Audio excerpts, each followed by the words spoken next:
محمد رسول الله والذين معه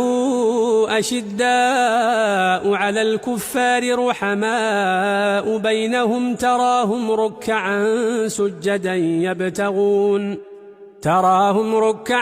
سجدا يبتغون فضلا من الله ورضوانا سيماهم في وجوههم من أثر السجود ذلك مثلهم في التوراة ومثلهم في الإنجيل كزرع أخرج شطأه فآزره فاستغلظ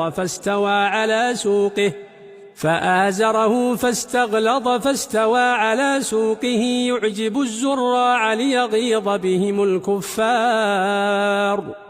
وعد الله الذين آمنوا وعملوا الصالحات منهم مغفرة